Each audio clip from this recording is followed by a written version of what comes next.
ध्वस्त करने के लिए किसी भी कीमत तक जाकर कमर कसे हुए दिखाई पड़ती है, उसकी एक वानगी जो कई बार आप पश्चिम बंगाल में देख चुके हैं, आज न्यायालय द्वारा गठित एसआईटी की रिपोर्ट आने के बाद पश्चिम बंगाल की तृणमूल कांग्रेस सरकार की हिंदू विरोधी निर्ममता अपने पूरे विद्रूप रूप में सामने आती हुई दिखाई पड़ रही है। इस एसआईटी का गठन न्यायालय के आदेश पर हुआ था, जिसमें 3 लोग सदस्य थे। एक registrar law national human right commission के थे और 2 सदस्य पश्चिम बंगाल की न्यायिक सेवा के थे, अर्थात एक मानवाधिकार आयोग से सदस्य थे और 2 पश्चिम बंगाल की न्यायिक सेवा वेस्ट बंगाल लीगल सर्विसेज थे। और उन्होंने 11 अप्रैल 2025 फ्राइडे यानी 11 अप्रैल जुमे के दिन 2 बजे से लेकर 4 बजे के बीच में जो घटनाएं हुई हैं उनके बारे में जो अपना ऑब्जर्वेशन दिया है, उससे तृणमूल कांग्रेस, इंडी गठबंधन और ये सेक्युलरिज्म के सो कॉल्ड सेल्फ चैंपियंस का नकाब पूरी तरीके से उतर गया है। पहली बात, बहुत आश्चर्य और दुख की बात है कि जो लोग ये कहते थे कि पाकिस्तान से युद्ध करने की क्या जरूरत है, सिर्फ आतंकियों के ऊपर कार्रवाई हो, जबकि हमारी सरकार ने आतंकियों पर ही कार्रवाई की, उनमें से एक ने भी नहीं बोला कि पश्चिम बंगाल के मुर्शिदाबाद में किसी भी विषय को लेकर आपको आपत्ति है तो हिंदुओं के ऊपर हिंसा करने की क्या जरूरत है। हरगोविंद दास और चंदन दास पिता पुत्र की मृत्यु पर किसी ने एक शब्द भी नहीं बोला। वही लोग अचानक ऑपरेशन सिंदूर के बाद पाकिस्तान के प्रति सहानुभूति दिखाते हुए नजर आने लगे। इसमें जो फाइंडिंग्स आई हैं, पहला पॉइंट जो तृणमूल कांग्रेस ने यह प्रचार करने का, भ्रम पैदा करने का प्रयास किया था कि इसमें बाहर के लोग शामिल थे। उनके कुछ सांसदों ने दूसरे राज्यों के लोगों का नाम लिया था, विशेषकर उत्तर प्रदेश बिहार का नाम लिया था, जो सरासर अनुचित है। परंतु इस फाइंडिंग में बहुत साफ साफ तौर पर तृणमूल कांग्रेस के नेता और एमएलए का नाम भी सामने आया है और इसमें कहा गया है कि उनके 11 अप्रैल को, मैं इसको एज इट इज रीड करना चाहता हूं, all the attacks were carried out on the Friday 11th of April from 2 PM onwards under the instructions of local councillor Mehboob Alam and police and administration done nothing। तो ममता जी, ये तो आपकी party के बहुत महबूब नजर आ रहे हैं, आपकी पार्टी के बड़े प्रिय नजर आ रहे हैं। ये बात अब फाइंडिंग्स में बिल्कुल साफ हो गई। दूसरा विषय यह आया कि एक कुल मिलाकर इसमें बताया गया कि total of 113 houses were damaged and they even fled to Malda. जो ये कहने का प्रयास किया गया था कुछ नेताओं के द्वारा कि ऐसा तो कुछ खास हुआ ही नहीं, कोई महत्वपूर्ण, कोई ऐसी उल्लेखनीय घटना नहीं हुई, ये बात बिल्कुल साफ सामने आई कि 113 जो हाउसेस थे वो पूरी तरीके से विध्वंस हुआ और लोगों को वहां से पलायन करने पर बाध्य होना पड़ा। इसी के साथ साथ यह भी बात सामने आई कि पुलिस ने कई मौकों के ऊपर जो उनकी प्रोसीडिंग्स में, और ये जो तृणमूल कांग्रेस के नेता का नाम ये पेज नंबर 5 के ऊपर अपनी फाइंडिंग्स में लिखा हुआ है। फिर यह बताया गया कि they want a permanent BSF camp and central arm police for their own protection. यानी पहले तो लोगों के घर विध्वंस हुए, फिर लोगों को पलायन पे बाध्य होना पड़ा और पश्चिम बंगाल की पुलिस पर उनका इतना विश्वास हो गया कि वो सीमा सुरक्षा बल और केंद्रीय सुरक्षा बलों के ही कैंप में रहने के लिए उद्यत थे। ये साफ दर्शाता, और आगे लिखा है, the West Bengal police did not respond at the village of Betbona called at 4 p.m. on Friday and 4 p.m. of Saturday, but police did not pick up the call. यानी गांव के लोगों ने जब उनको मदद की गुहार लगाई, पुलिस ने कुछ नहीं किया। और कितनी गंभीर बात है कि पुलिस का फोन न पिकअप हो ऐसे समय में, जबकि वहां दंगे या सुनियोजित हिंदुओं को टारगेट करते हुए आतंकी शैली में दंगे किए जा रहे हों, तब अगर पुलिस नहीं उठाती है तो यह एक बड़ा गंभीर तथ्य है जो प्रकाश में आया है। और यह भी बात सामने आई है कि residents of Samserganj, Hijaltala, Shulutala, Digri, they came masking up their faces. यानी यह भी बात साफ आई कि चेहरा छुपाकर लोग सुनियोजित ढंग से हिंसा करने के लिए आए थे। एक बात बहुत स्पष्ट हो गई है कि हिंसा का प्रकार चाहे कोई भी हो, my Midjourney subscription. राजनीति का प्रकार चाहे कोई भी हो, वार सिर्फ और सिर्फ हिंदू समुदाय के ऊपर है। अगर पहलगांव में चुन चुन कर हिंदुओं को मारा गया, तो मुर्शिदाबाद में चुन चुन कर हिंदुओं के घर, मकान और लोगों को मारने का प्रयास किया गया। मुझे लगता है कि अब इसके बाद पश्चिम बंगाल सरकार के पास किसी प्रकार का मुंह नहीं रह गया है यह कहने का कि वहां पर हिंसा नहीं हुई थी। नंबर 2, अब बिल्कुल साफ है कि वहां हिंसा हुई, सुनियोजित हिंसा हुई, तृणमूल कांग्रेस के नेताओं के इशारे पर हिंसा हुई और बाकायदा धर्म और समुदाय देखकर हिंसा की गई। तो अब मैं पश्चिम बंगाल की मुख्यमंत्री ममता बनर्जी जी से पूछना चाहता हूं कि उनके ममतामयी हृदय में कब वह करुणा जागेगी कि वो अपने नेताओं पे कार्रवाई करेंगे। हम भारतीय जनता पार्टी की तरफ से स्पष्ट रूप से पूछना चाहते हैं कि न्यायालय के द्वारा गठित एसआईटी में यह तथ्य आने के बाद तृणमूल कांग्रेस के नेताओं पर ममता बनर्जी जी कब कार्रवाई करेंगी और अपने नेताओं के अपमानजनक और मारे गए लोगों का उपहास उड़ाने वाले बयानों के लिए कब माफी मांगेंगी। धन्यवाद। मित्रों, प्रश्न सादर आमंत्रित है। सबसे पहले प्रज्ञा।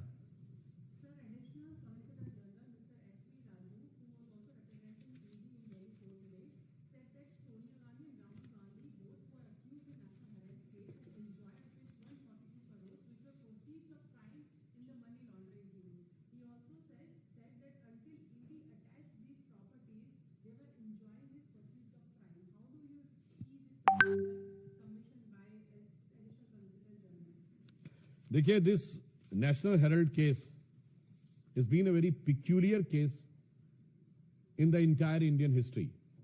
Number one, it started in October 2013 by a PIL filed in Delhi High Court much before Modi government came into power. Second, this is the only case in which Sri Rahul Gandhi ji and Srimati Sonia Gandhi ji has to take the bail. In the recent findings of ED, they have mentioned there is around 142 crore rupees related to proceeds of crime. अब proceed of crime से अगर पैसा आया है तो use किसने किया है, तो इसके बारे में जो इंडिकेशन दिया गया है कि यह सिर्फ प्रॉपर्टी ऑब्टेन करने के लिए नहीं बल्कि अदर रिलेटेड चीजों के लिए भी प्रयोग किया गया है। अदर रिलेटेड चीजें क्या हैं, यह अपने आप में बहुत गंभीर विषय है। नेशनल हेराल्ड का केस एक और दृष्टि से भारत के इतिहास का बहुत विचित्र केस है कि एक कंपनी जिसके पास हजारों करोड़ की प्रॉपर्टी है वो 90 करोड़ के कर्जे में बिक जाती है। चौथी दृष्टि से एक और यूनिक केस है कि ये बिकती क्या है कि खरीदने वाला और बेचने वाला दोनों एक ही होते हैं। ऐसा क्रय विक्रय आपको भारत के इतिहास में कभी देखने को नहीं मिलेगा। सामान्यतः भ्रष्टाचार में देने वाला कोई और होता, लेने वाला कोई और होता है। यहां पर देने और लेने वाले दोनों एक ही हैं। इसलिए जो ईडी ने फाइंडिंग की है, इसमें एक और बिंदु समझिए। कांग्रेस पार्टी ये कहती है नेशनल हेराल्ड बंद हो गया। 67 साल के शासनकाल में, जो हमारी सरकार आने से पहले था, 60 साल कांग्रेस या उसकी समर्थक सरकारों का शासन रहा। 55-56 साल सीधे कांग्रेस का शासन रहा। अगर उसमें कांग्रेस के अनुसार जो क्लेम है कि स्वतंत्रता संग्राम सेनानियों का यह अखबार जो पंडित जवाहरलाल नेहरू जी के द्वारा चलाया गया था, स्थापित किया गया था, और जो 3 भाषाओं में निकलता था, नेशनल हेराल्ड इंग्लिश में, नवजीवन हिंदी में और कौमी आवाज उर्दू में, इसका मतलब उसका कोई खरीदारी नहीं था। यानी कांग्रेस के कार्यकर्ता भी उसे खरीदने को तैयार नहीं थे। कांग्रेस ने अपने कार्यकर्ताओं की जितनी संख्या बताई है, उतने भी लोग अगर खरीदते तो ये तीनों बिकने के कगार पे नहीं आते। तो नेशनल हेराल्ड और नवजीवन तो छोड़िए, जो नवजीवन नहीं दे पाए, कौम ने भी कौमी आवाज नहीं सुनी। अगला पॉइंट इसमें और भी महत्वपूर्ण यह हो जाता है कि यह भारत के इतिहास का इकलौता मौका है जब सरकारी संपत्तियों पे, पब्लिक संपत्ति पे भ्रष्टाचार होता था। यहां किसी पार्टी ने अपनी ही संपत्ति के ऊपर डाका डाल दिया। मतलब एक कहावत होती है कि अपने घर में कोई चोरी नहीं करता, अपने घर में कोई डाका नहीं डालता। यह आपने सिर्फ कॉमेडी फिल्मों में देखा होगा, मगर यह ट्रेजेडी देखिए कि नेशनल हेराल्ड केस इस मामले में एक विचित्र केस है। और यह भी दर्शाता है, the ED today has mention about 142 crore rupees of proceed. तो मैं कहना चाहूंगा, एक वो कांग्रेस थी जो महात्मा गांधी की कांग्रेस थी, जिसका सदस्यता शुल्क कितना था? 4 आने। कांग्रेस में नारा होता था, 1 चवन्नी चांदी की, जय बोलो महात्मा गांधी की। और आज कांग्रेस वहां पर पहुंच गई आधुनिक गांधियों के नेतृत्व में कि देश तो छोड़ो, पार्टी की संपत्ति भी आज के गांधी की। तो अगर 142 करोड़ का विषय आया है, यह बहुत गंभीर बात है। यह कांग्रेस पे सिर्फ कानूनी नहीं, यह कांग्रेस पे सिर्फ राजनीतिक नहीं, बल्कि गंभीर नैतिक सवाल पैदा करता है कि जो लोग अपने को स्वतंत्रता संग्राम सेनानियों की विरासत के एकमेव उत्तराधिकारी घोषित होने का दावा करते थे, उन्होंने ही बकौल खुद स्वतंत्रता संग्राम सेनानियों की संपत्ति पर डाका डाला। रविकांत,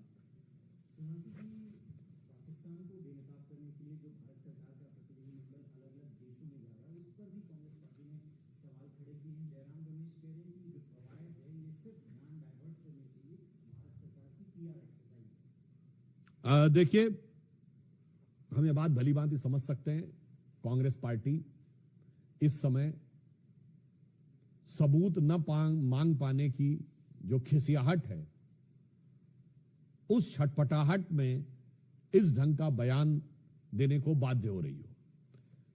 हम एक बात बहुत स्पष्ट रूप से कहना चाहते हैं कि अगर उन्हें लगता है कि कोई डाइवर्जन की बात है, तो मैं सिर्फ कोट करना चाहता हूं पाकिस्तान के प्राइम मिनिस्टर शहबाज शरीफ ने, जब ऑन रिकॉर्ड ये बोल दिया कि 9 और 10 तारीख की दरमियानी रात, ये उनका वर्ड है, 9 और 10 तारीख की दरमियानी रात हमारे सिपह सलार जनरल सैयद आसिम मुनीर ने मुझे 2:30 बजे रात को जगा कर कहा कि हिंदुस्तान ने नूर खान एयरबेस के ऊपर मिसाइल गिरा दिया है।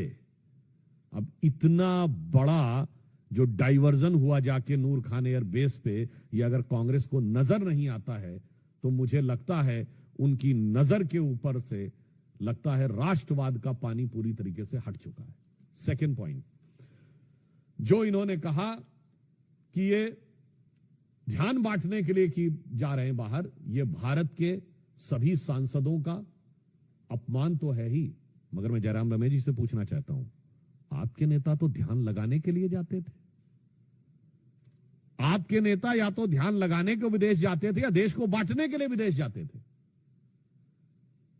आपके नेता ने जितनी बार विदेश गए हैं, देश को बांटने वाली कोई ना कोई बात कह के आए हैं। पहली बार सभी दलों के लोग एक साथ मिलकर भारत की एकजुटता का प्रदर्शन कर रहे हैं। और जहां तक हमारी नीति है, हमारी नीति भारतीय जनता पार्टी की बहुत स्पष्ट है कि इस ढंग के मौकों के ऊपर दलगत भावना से ऊपर उठकर अंतरराष्ट्रीय मंच पर भारत की एकजुटता दिखानी है, चाहे हम विपक्ष में हो या सत्ता पक्ष में। जब हम विपक्ष में थे तो 1995 में जिनेवा में पाकिस्तान कश्मीर को लेकर प्रस्ताव ला रहा था, तब हमारे तत्कालीन नेता प्रतिपक्ष अटल बिहारी वाजपेयी जी ने नरसिम्हा राव का समर्थन जिनेवा में जाके किया था और नरसिम्हा राव को क्रेडिट भी दिया था उस सरकार को, और घर में आकर जो बात कहनी थी कही थी। और ये बात मैं इसलिए भी कह रहा हूं, आप में से कोई भी जाके चेक कर ले ऑन रिकॉर्ड। उस समय पाकिस्तान की प्रधानमंत्री बेनजीर भुट्टो का पाकिस्तान की नेशनल असेंबली में दिया गया बयान है कि देखो भारत में प्रतिपक्ष कैसा है जो सरकार का समर्थन कर रहा है आकर, और हमारा पोजीशन यानी पाकिस्तान का पोजीशन कैसा है जो विरोध कर रहा है। आज वैसा पोजीशन हमारे यहां हो गया है। इसलिए यह बात जो कहने का प्रयास कर रहे हैं, वैसे ऑन द लाइटर नोट मैं एक और बात कहूं, लगातार आप देख ही रहे हैं कि कांग्रेस पार्टी के नेता एक के बाद एक ऐसा बयान देते हैं जो पाकिस्तान की मीडिया की सुर्खियां बटोरे। अब जयराम रमेश जी का यह बयान भी यूज किया जाएगा, तो ये पाकिस्तान की पीआर एक्सरसाइज में जो लगे हुए हैं और भारत के इस गंभीर प्रयास को जो पीआर कह के डाइल्यूट करने का प्रयास कर रहे हैं। मैं एक बात कहूंगा कि कुछ मामलों में उनकी मानसिकता और पाकिस्तान की मानसिकता में एक और मेल है। अभी आपने देखा कि ऑपरेशन सिंदूर में जिस अप्रतिम शौर्य का परिचय भारत की सेना ने दिया और जो गंभीर क्षति पहुंचाई, जिसका मैंने अभी आपको बता भी दिया कि पाकिस्तान के प्राइम मिनिस्टर का पाकिस्तान के आर्मी चीफ को कोट करते हुए बयान है, इसके बावजूद वहां के आर्मी चीफ का प्रमोशन हो गया, क्या बन गया? Field marshal. ठीक, हमारे यहां भी उसी जहनियत से पैबस्त हैं।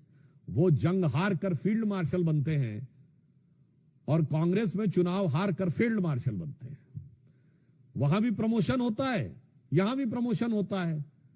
तो इसे मैं कहना चाहूंगा, तो इसलिए दोनों तरफ बैठकर एक ही विचार, एक ही भाव, तो मिले सुर मेरा तुम्हारा करते हुए भारत के प्रयासों को इस प्रकार से अवांछित रूप से छोटा साबित करने का प्रयास बचना चाहिए कांग्रेस पार्टी को। और मैं कांग्रेस पार्टी और इंडी गठबंधन से, जो मैंने अभी मॉर्निंग में कहा, उसे रिपीट कर देना चाहता हूं। इंडिया अलायंस नाम रख लेने से दिल से भारतीय नहीं हो जाता। आज इंडिया अलायंस के तमाम नेताओं के बयान पाकिस्तान की मीडिया में, पाकिस्तान की संसद में, पाकिस्तान की सेनाओं की ब्रीफिंग में, पाकिस्तान द्वारा भारत के विरुद्ध दिए जा रहे डोजियर्स में कोट किए जा रहे हैं। तो ऐसा प्रतीत होता है कि ये पॉपुलर फ्रंट ऑफ पाकिस्तान की तरह इंडिया अलायंस बिहेव करने लगा है।